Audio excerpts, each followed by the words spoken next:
Thank you very much. Next on the agenda is the approval or to look at the general meeting minutes from January 11th. If any council members have comments or corrections to the minutes, please email our clerk. Next up is the EOC COVID-19 work session update. So Travis, whenever you are ready.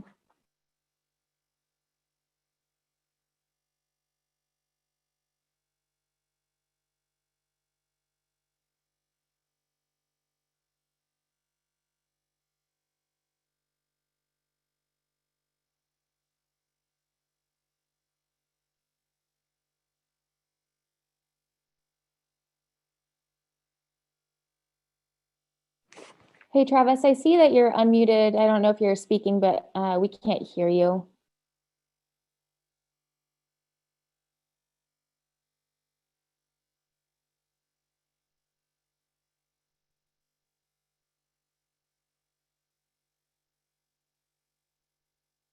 Okay, well, maybe we'll come back to Travis. Okay, so we'll go to our city administrator. Tom, are you ready? Sure. So good evening. I have a couple of items of information for everyone. We have applied to Homeland Security for emergency disaster funds. Our application has been submitted and we're waiting on one of two funding streams. We're hoping that the feds will also issue a declaration of emergency for our area, for our state. And then FEMA will be able to fund many of the projects for communities that are recovering from the December 1 and 2 storm with the flooding and the landslides, et cetera. So we've got our paperwork in. We're waiting for identification of which funds are going to be used. The state has about $1 million in its emergency funds, which likely isn't going to cover all of the damages that's been done around the state. Big shout out to Councilmember Taylor and Justin Marchbanks for providing a lot of the detail for that submission. They were on site doing a lot of that work and were able to provide me with the specific information to put in for our claim for reimbursement. So thanks to Mike and Justin. Marine Highway's operating schedule is out. You may have had a chance to look at it. I think we lucked out this year. We're getting a 3 times a month schedule, with the exception of May. We're looking at week 1 and week 3 and 4 of the month. It's a turnaround similar to last year. 1 day in Juneau and then, of course, traveling on the other 2 days. You may have also noticed that DOT is not going to bring the LeConte back to port until the end of April. That is because the state is going to have the hoist motors installed at the ferry dock. It takes about 11 days to complete. We were hoping that they would be able to put those hoist motors in while the LeConte was in the yard. However, the contractors or the manufacturers were not able to provide the motors during that time. And it looks like work couldn't begin until the second week of March, and the the motors wouldn't be available until later that month. And then the contractor plans to mobilize on April 12th to finish up the work. So we should have regular scheduled ferry service April 26th. The contractor said that they could move it to May if the community wanted to, but also mentions that there's the possibility of the LeConte requiring more time for the overhaul period. We've seen this before, and it's not something that is not a possibility, and therefore April might be a better choice because the LeConte, if coming out of the yard late, we wouldn't have any impact to our otherwise scheduled service. So right now, the idea is to have the hoist motors installed in April and then service start up April 26th.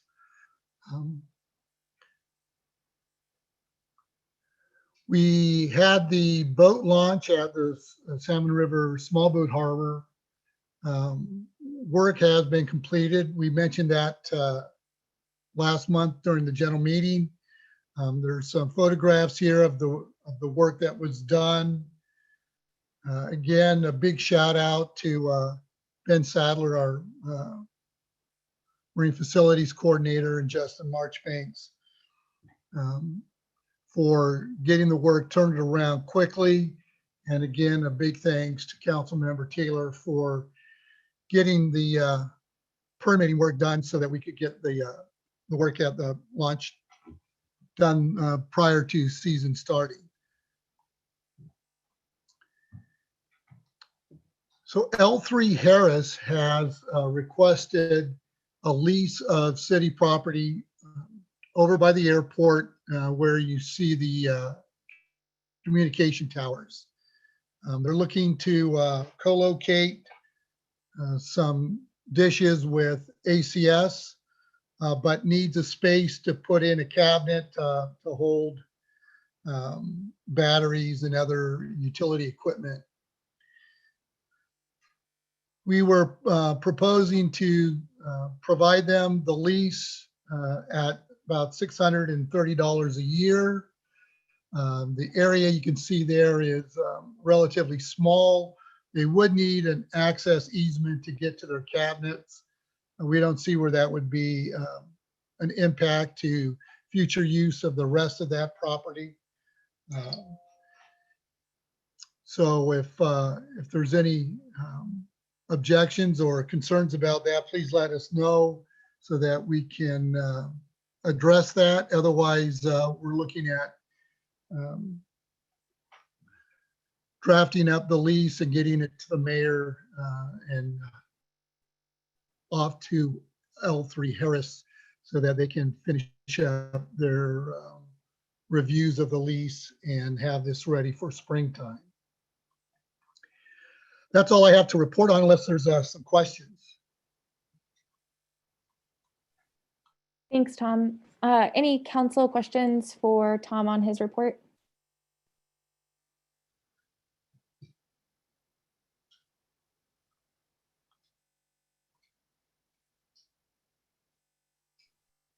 Okay, doesn't look like it. Thank you.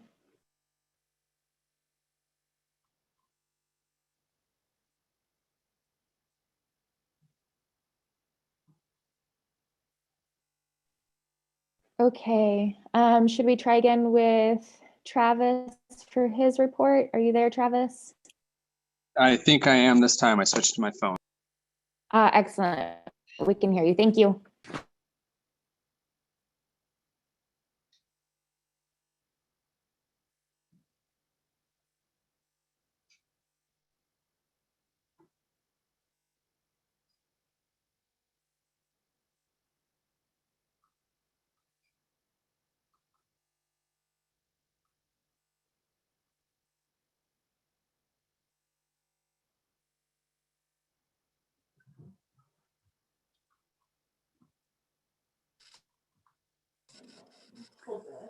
Travis, we're not hearing you.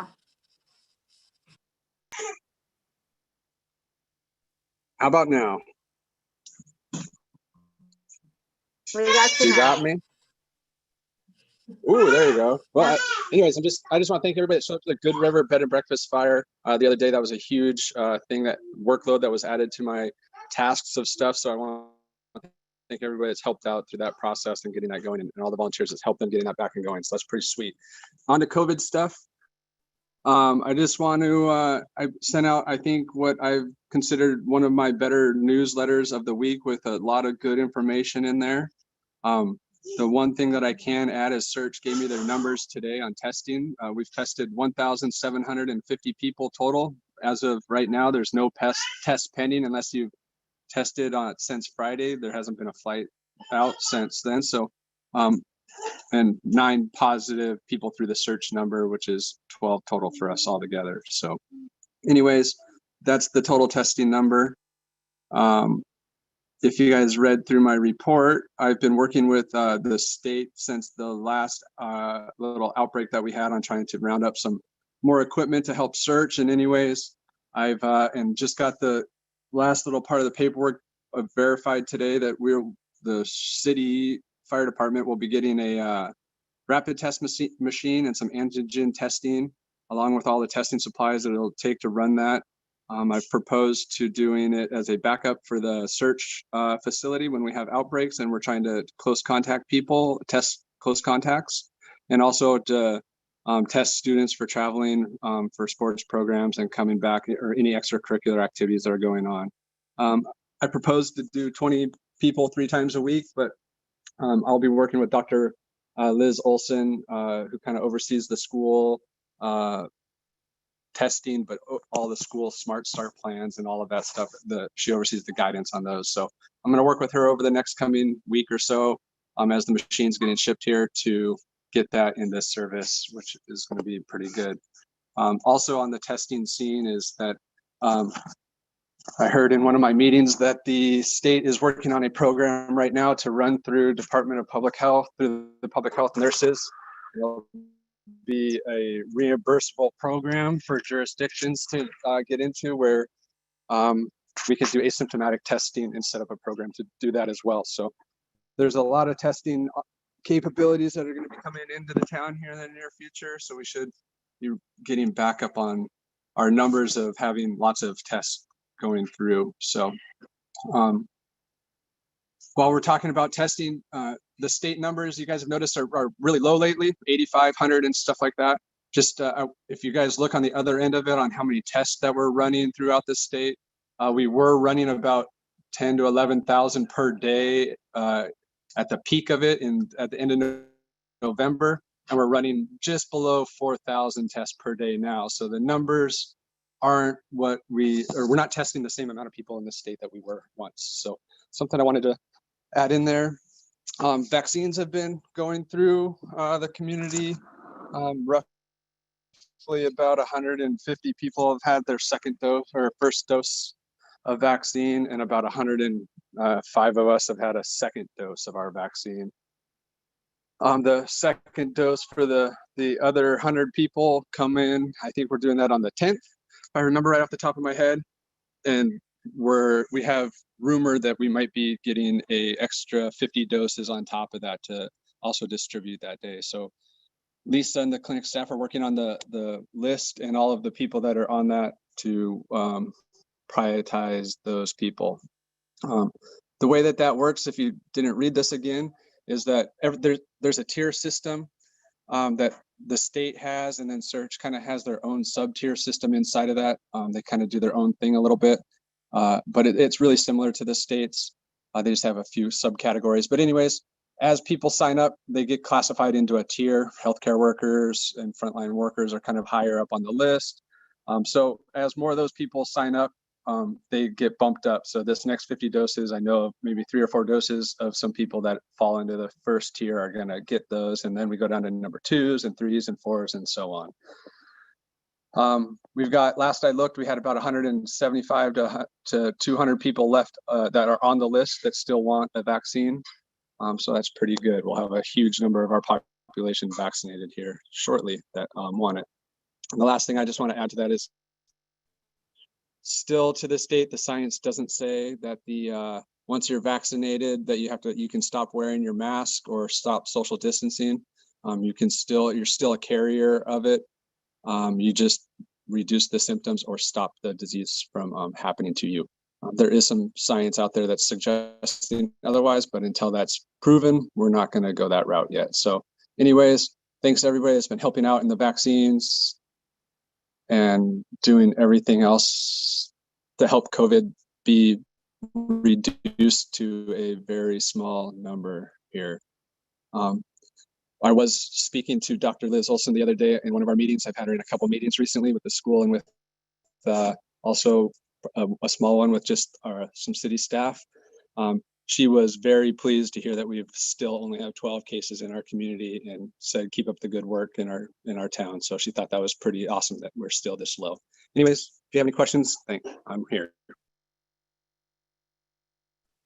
Thank you, Travis. Any council questions for Travis's report? Yeah, Travis, Joe Vanderzanden here. I just wondered what the current requirements were for out-of-staters that have had both of their vaccines, other than masks and distancing. Is anything else required of them? So your question is, if you had both of your vaccines and you're traveling as a non-state resident back into the state or into the state, is that correct? Yes.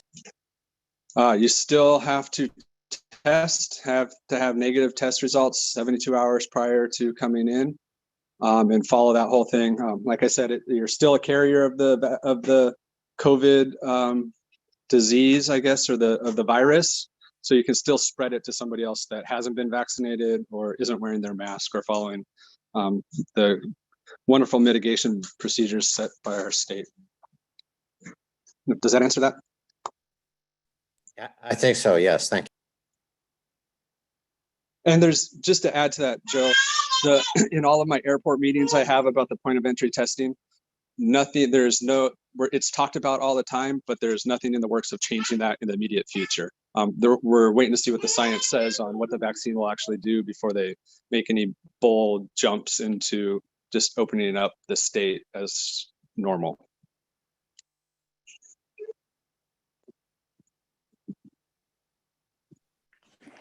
Any other council questions for Travis?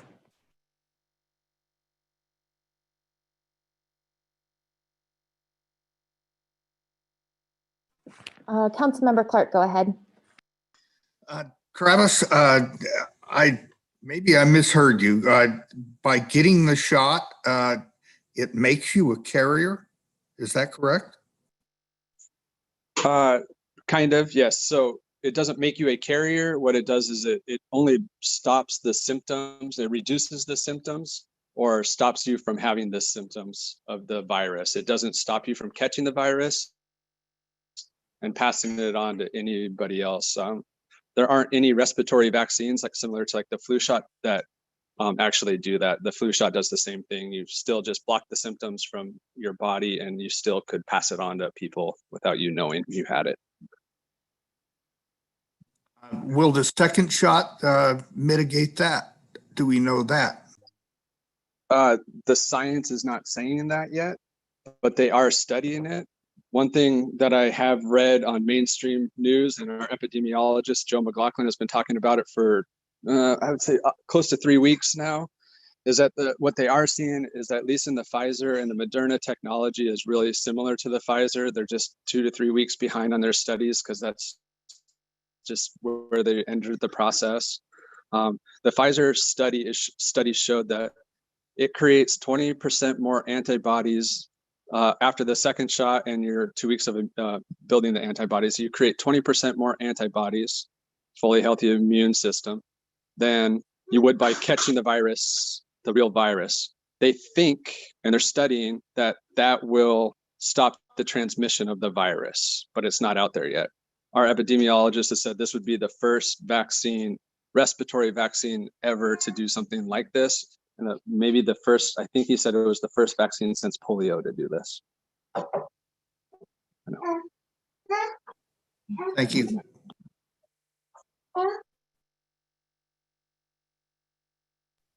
Other council questions or comments for Travis?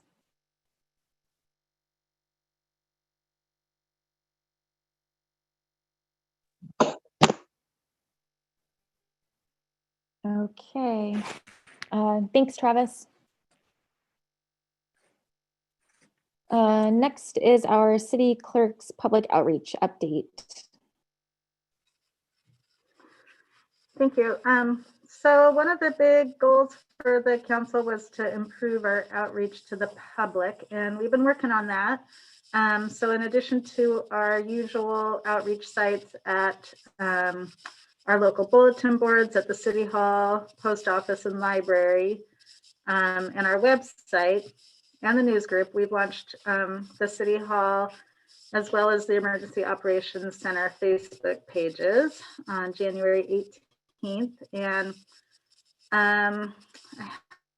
the last time I looked, I didn't get a chance to look today. I apologize for that. But the last time I looked, we had 83 followers on the city page and 50 on the Emergency Operations Center page. So people are following that, which is great. I know we've got more since then. I just didn't get a chance to get an update on that number. So it's requiring a little bit of time, but the full impact of time required with these new sites for me as a part-time clerk isn't really known yet. But I do, if it does get crazy, I do have the support, backup support of Councilmember Lewis and Mayor Canamore. So that's good. Having a municipal Facebook site is not just like having a personal Facebook site. It's not just a click of a button to post something. There's a lot more to it. And along with that, since we've launched it, reviewing the social media policy and procedure and guide that former council member Erin Olson had created. She put a lot of time into that. It's a really been a great start. And now that we're up and running, I see that we probably need to make some adjustments to that. So I've been reviewing that, and Councilmember Lewis has offered to help me with that.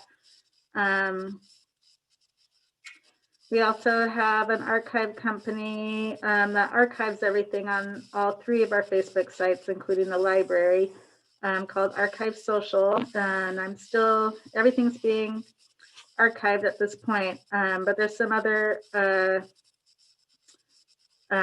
services that this company provides, and one of them is an automated records retention schedule that I can set it up to automatically destroy stuff when it's ready for it to be destroyed. There's a process for that, and one of them is the certificate of records retention, records destruction, which is on the consent agenda.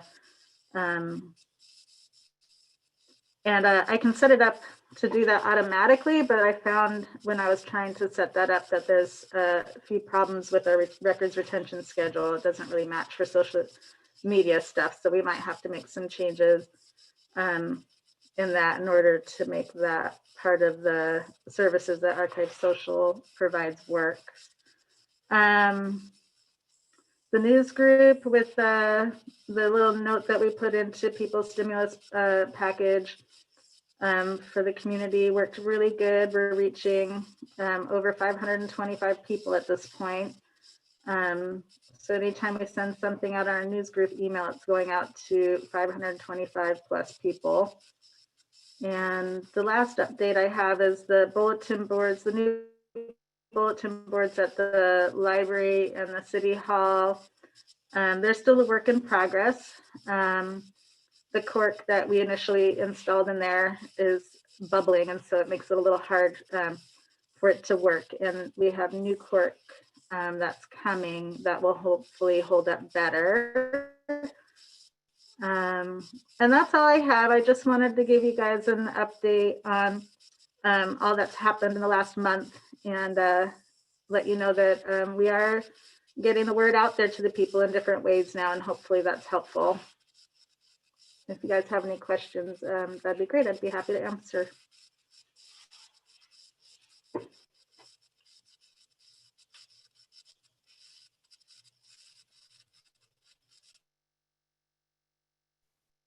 Any council questions or comments for Karen's report?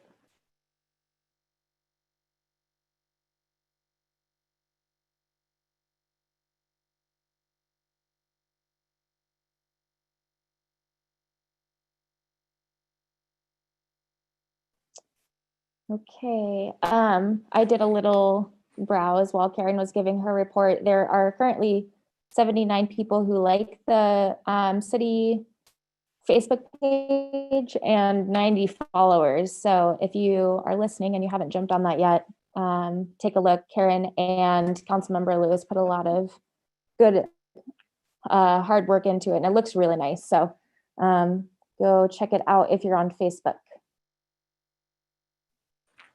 Okay, next is item 8, moving on to the consent agenda. The first item on there is the certificate of records destruction. Is there any council comment or questions about this item?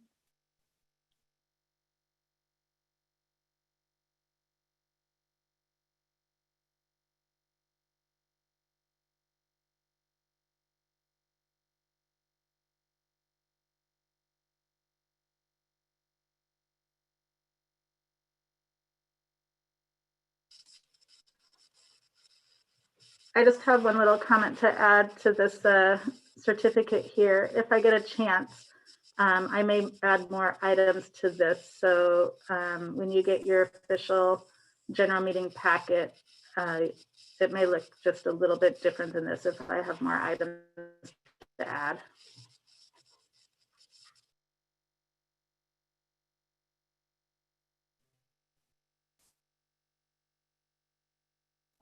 Okay, if there's no council discussion about this item, we'll go ahead and move on to item 9. This is the introduction of the AMLIP Gravel Pit Fund opening, and we will open this for public hearing on March 8th of this year. Is there any council question or discussion about this NCO?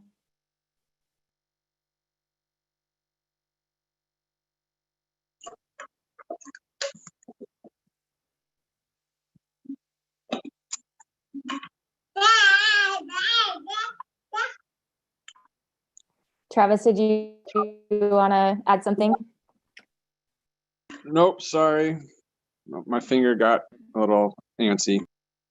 That's okay. It's nice to hear Arlo.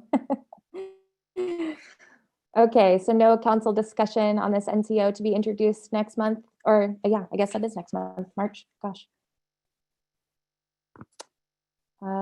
Okay, gonna move on to item 10.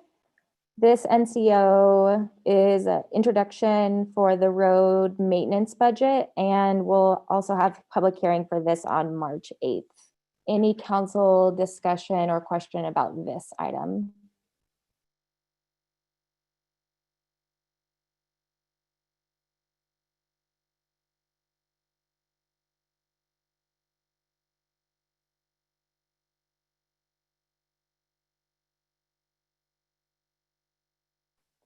Councilmember Taylor, go ahead.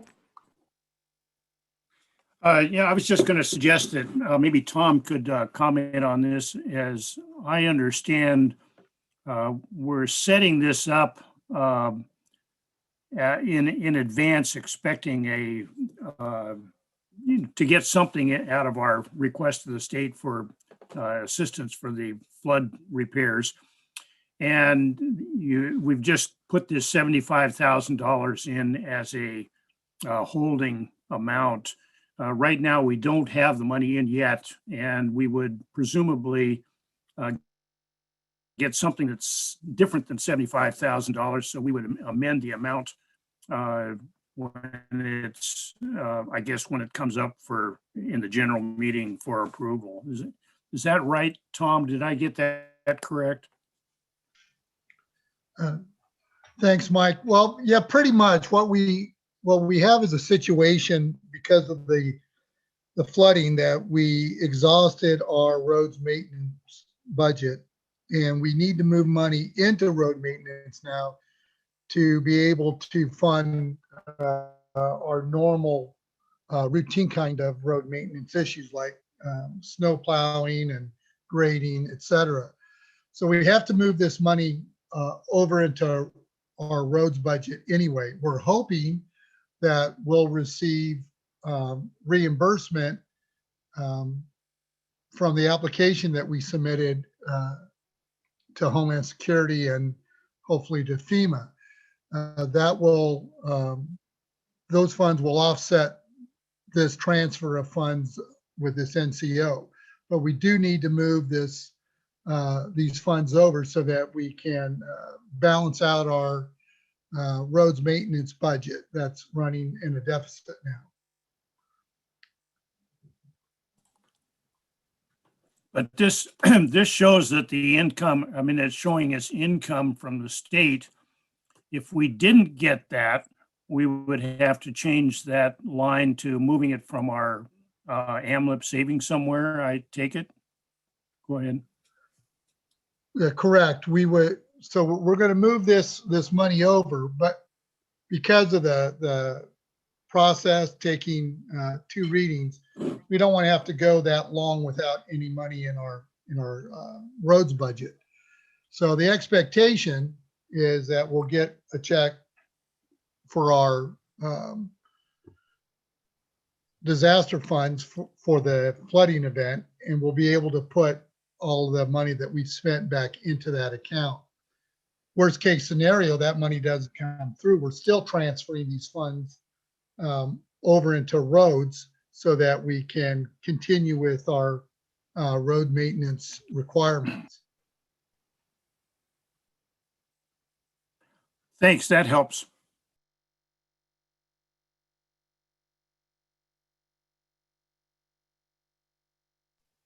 Thanks, Mike. That was a good question. Any other council questions or discussions for this NCO?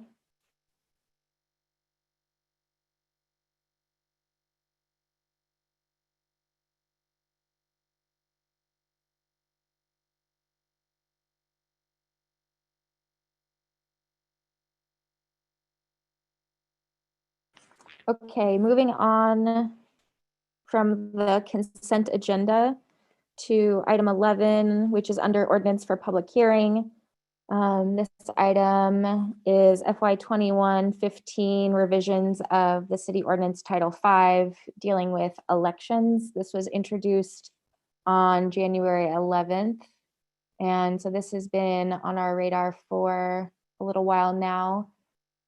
Any council questions or discussion about these revisions for Title 5?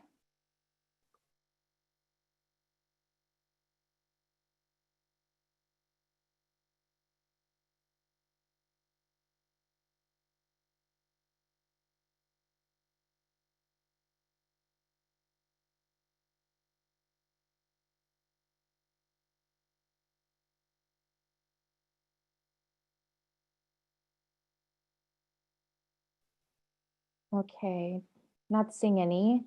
Again, would really like to thank our clerk for making the revisions of this title. It's pretty extensive, so thank you, Karen, for working so hard on that. Moving on to the next item under new business.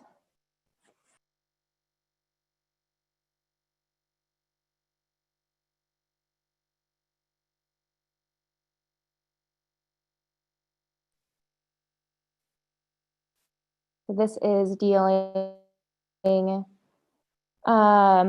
with the future award of the gravel contracts.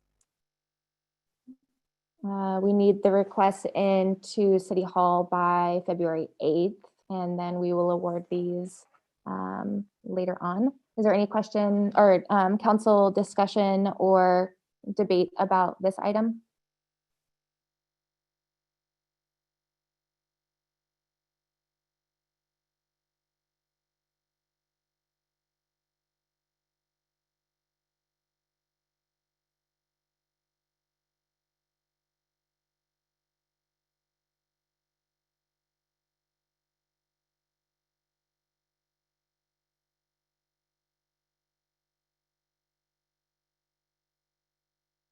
I guess I have a question now that I'm reading through this one last time. Is it correct that the request must be received on the same day that they're awarded? Or is that okay? I can speak to that. Thanks, Phoebe. Yeah, this is just how we've done it traditionally in the past. We put out solicitation on February 1st, and then at the last, the people interested submit their forms on Monday the 8th, and then I prepare the information for the general meeting. And so I'll have all the numbers and the requested amounts for anybody interested for discussion and award at the general meeting. All right, thanks, Phoebe. That sounds great. Any other council discussion or question? Councilmember Buckeye, go ahead. Yes, and I was wondering if anybody can answer how this process will be affected by the depletion of pit run in the gravel pits out there. I noticed to excavating to a depth of 12 feet. Is that the point at which we run out of pit run using the existing extraction methods?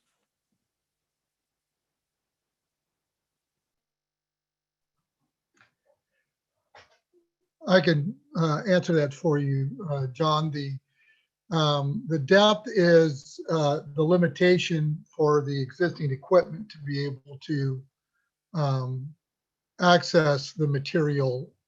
They can't go beyond the 12-foot depth. Does that help? Yeah, that does. Thanks.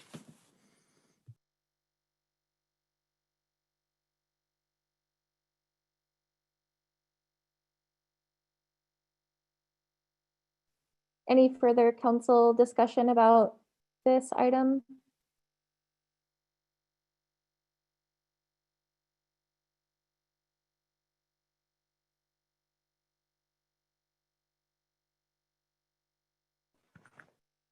Okay, moving on to item 13.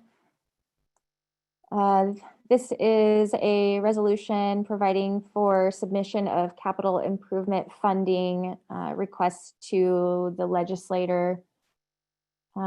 This was an extensive list that has a great amount of items that that have been on our radar for a long time. So hopefully all the council members got a chance to look through all of those items. Is there any council discussion or question about this resolution?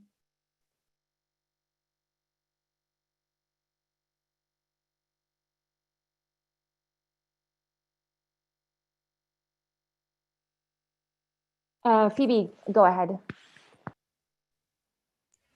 I just wanted to make a quick introduction. Karen, if you could go back up to the resolution. What I submitted in the packet was anything that's highlighted yellow is language from the resolution the council passed last February or January or February.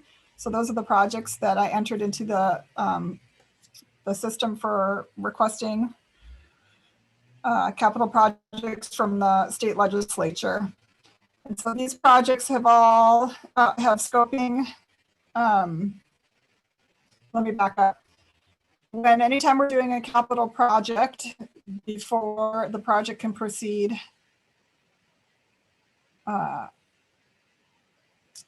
scoping document needs to be approved by the council. And so before we can request any projects to the state with this resolution, we need to have scoping passed by the council. And so the projects on here have scoping approved already because we submitted it last year. All of these projects are still projects that have not been completed, with the exception of item number 1 on the list at the bottom there. Oh no, I already took it off. The AED monitor was on here from last year, and I took that part off. All the rest of these projects are still available if the council would like to include any or all of them. And if we have different projects that you would like to include on the resolution, then we need to ensure that scoping has been done for them before we can add them to this list. And we can do that at the same meeting. And this is different from the operating budget. I know I say that all the time. This is all funded. Capital projects are things that we're funding out of savings, and in the past the state had helped with, but they haven't been unable to in recent years because of the budget situation for the state. Thank you, Phoebe. Councilmember Taylor, go ahead. I guess I direct this to Tom. Tom, do you think we should be putting in something as a placeholder or to get us to get it on the list for new extraction equipment for the gravel pits? I mean, we'd be looking at a $300,000 ask or something like that. We have some pricing available from Justin Marchbanks on suction dredges and so forth that would get us into the ballpark. I realize we'd have to do a scoping document. But I'm wondering if, even if it's not likely we'd get it this year, at least we'd be getting it into the queue as something that we need. Do you think we should be trying to do something about that? Thanks. Thanks, Mike. Well, the issue with our material availability is one we have talked about, and we have discussed the different extraction methods last year. We were planning on some trips to Juneau to look at the suction dredge in practice to see if we thought that was going to work for us. And Glacier Bay Construction did have a source for the bucket system. So we have some general ideas for both of those methods. We could do a scoping document that was general enough in nature that we could utilize the funds for either one of those options. I could try to put a scoping document together to do that. We are going to need to address it. So whether we use it for the state CIP or if we want to move that into the council discussion for CIP projects, it's one that's going to need to be addressed. So I guess that was a long answer to your question. Yes, I think we probably should have something to address future options, and maybe this will generate a better discussion on how we want to proceed. So I'll work on getting a scoping document ready for addition to this resolution. Thanks, Mike. Thanks. Yeah, I'd be happy to help on that if you let me know how I can help. One other question, can somebody fill us in on this rumored $300 million bond issue that the state might sell to get funding, to get money to fund capital improvement projects across the state? Is that how they would fund capital improvement projects for this year, or is that for somewhere in the future, or is that some separate deal from the regular capital improvement process?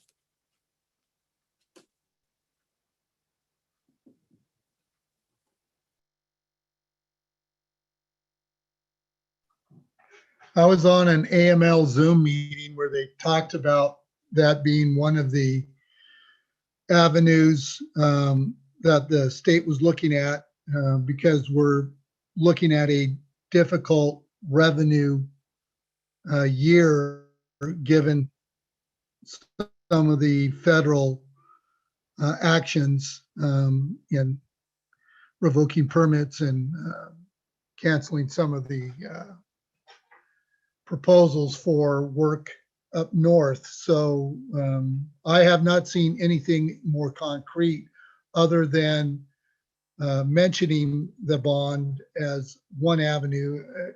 Part of that discussion also had the state sales tax and some of the other revenue generators from the past.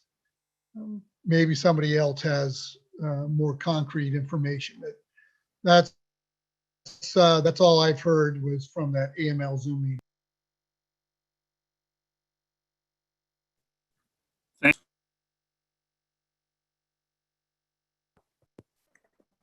Tanya, I see that you have your hand up, but I'm wondering if Phoebe has something to add to the discussion that we were just having.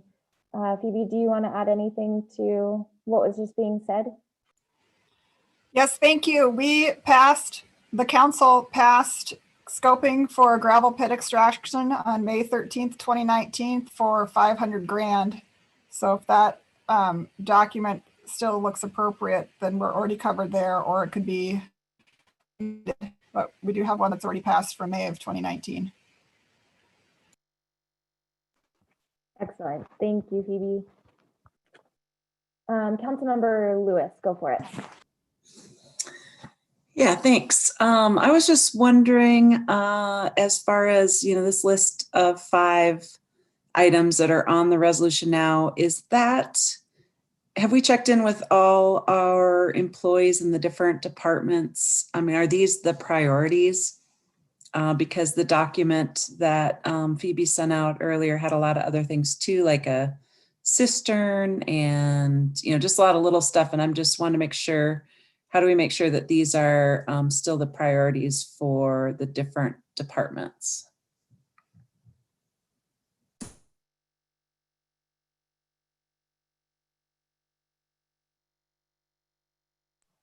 Phoebe, go for it.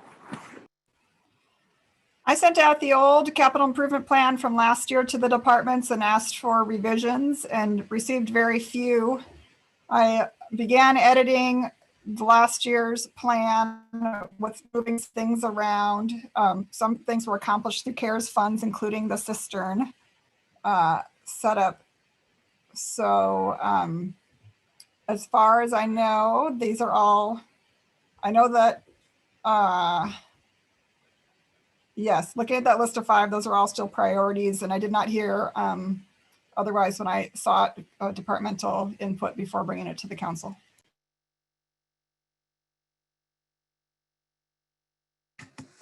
Great, thank you. Councilmember Owens, I saw that your hand was up. Do you still want to speak, or are you good? Oh, thank you, Madam Mayor. I was just wondering, in the absence of a completed strategic plan, if having items on our CIP list would be helpful in seeking grants for some of these items. I think that might be a question for Tom. Yeah, thanks, Shelley. Absolutely. One of the areas that we score points on is showing, demonstrating that these are not only projects that need to be done, but they're a priority, things that have been thought out prior to submitting for a grant opportunity. So USDA may pop up this season with a grant for hazardous waste facilities. And if we can show that we have a history of needing assistance in that area, like with the CIP plan, it helps us score much better than if we just added it so that we would qualify for the grant. So the CIP is a very valuable tool for applying for grants. Thanks for asking that question. All right, thank you, Tom.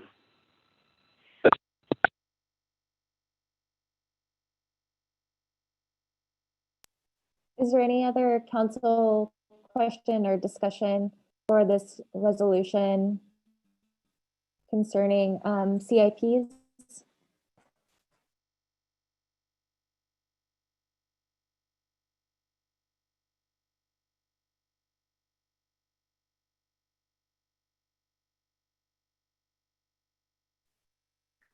Okay, that's everything on the agenda. Are there any city council reports? Oh, Phoebe, sorry, go ahead.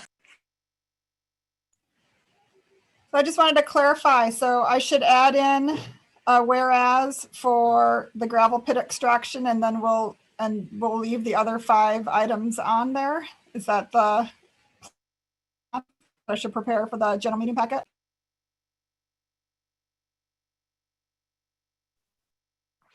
Yes, please. Thank you. And then one more question I had was, I would like to encourage us to think about setting up a work session just to start working on the capital improvement plan that I had emailed out and is in this work session packet. That's not up for consideration yet at the general meeting, but it's something we should start discussing. In case the council decides they'd like to fund any projects for this year, that we can get those, that kind of solidified and prepared by spring so that departments can take advantage of the summer.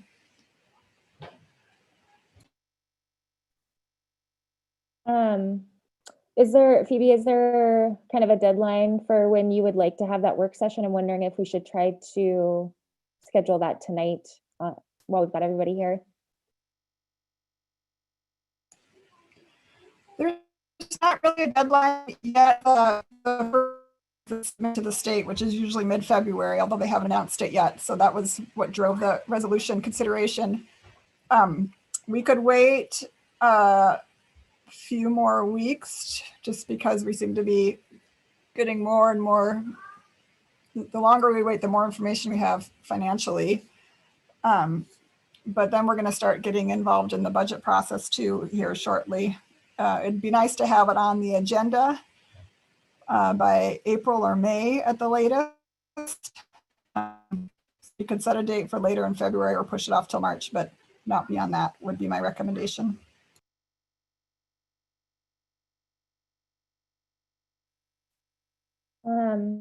Do any council members have thoughts about having a work session at the end of February to allow us a couple more weeks to get more information? Does anybody have issues with maybe the last week of February?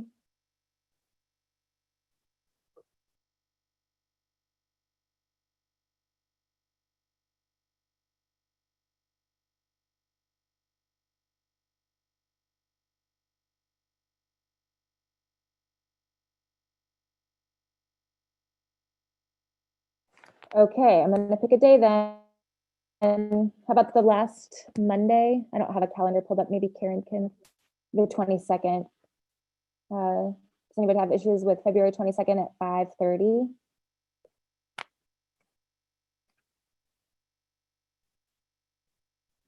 Going once, going twice?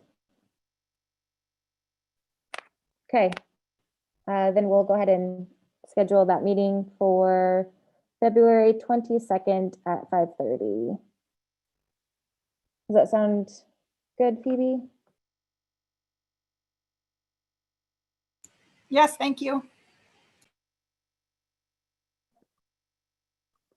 Okay, any other council discussion on CIPs before we move on to reports?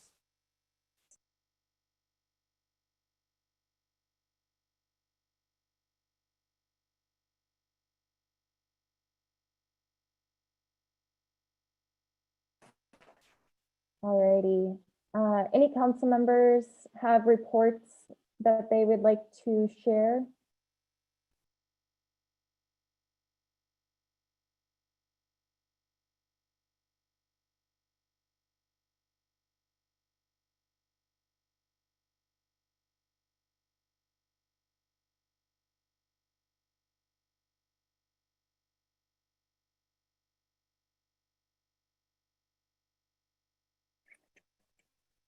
Okay, I'll share a little bit. On the 27th of January, Travis, myself, and Claire, the public health nurse, Bruce Hoke, who is the superintendent of the Chatham School District, and a few regional school board members met to have a sort of build a work group. And the meeting went pretty well. I think that we can give you a full report if you'd like, but it was mostly just kind of like a meet and greet and kind of just putting feelers out for what folks are doing, how the school's operating. And twice monthly meetings were set up, the second and fourth Wednesday of every month. And John Buckeye, Councilmember Buckeye, kindly agreed to take my place in those meetings as they happen while I'm at work. So thank you, Councilmember Buckeye. And they've had one meeting since then. And John took some pretty great notes that I'm sure he'd be happy to share with council members if you ask him about it. That's kind of the only report that I have. So any other council members?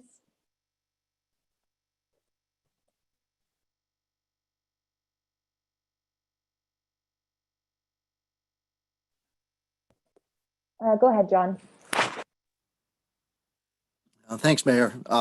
Yeah, and thanks for bringing up the meeting between the Chatham School District, Alaska Department of Health and Social Services, and the city of Gustavus. Yeah, last Wednesday, I attended that meeting with Travis and myself from the city, the superintendent of Chatham School District, as well as Principal King from the school, James Wagner from the Regional School Board, and Elizabeth Hugie, the president of the Regional School Board, and Dr. Liz Olson with the Department of Health and Social Services, as well as Claire Geldhoff, the public health nurse for this region. And Dr. Olson and Nurse Geldhoff were very helpful. They had a lot of great suggestions and brought to bear some of the most recent research into mitigating COVID and the spread of COVID. Much of the discussion was focused around school athletics and the basketball season that's underway, the basketball practice season that's underway. So there were a lot of recommendations that the healthcare professionals made about mitigating risk related to COVID and school athletics. And we'll be meeting again in about a week and a half.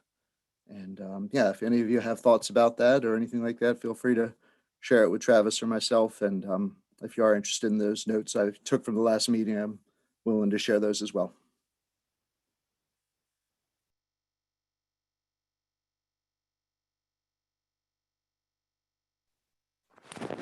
Any other council reports at this time?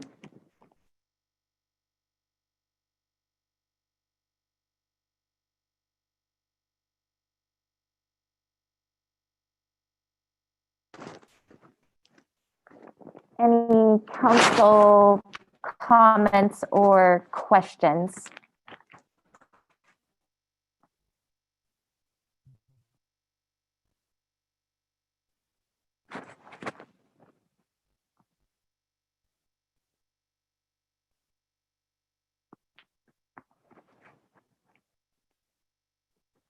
I've got two last things. One is to remind council members to stop in to City Hall to come sign some checks, please. The other is putting out feelers. I know Tom sent out an email to all the council members asking if any of you would be willing or interested to be a council representative for the lands issue. Previously, Cal was doing that. So you would be dealing with some issues such as the gravel pit. So did any council members have a change of heart since Tom sent out the email? I don't think he received any replies. So is anybody interested in that?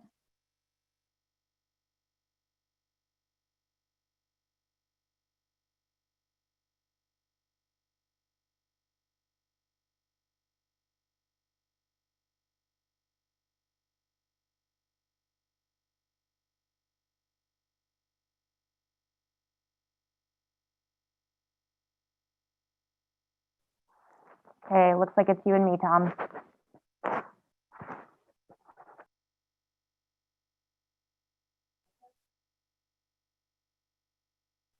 Okay, well, that's all I've got. Do any council members have last minute questions or comments before we end the meeting?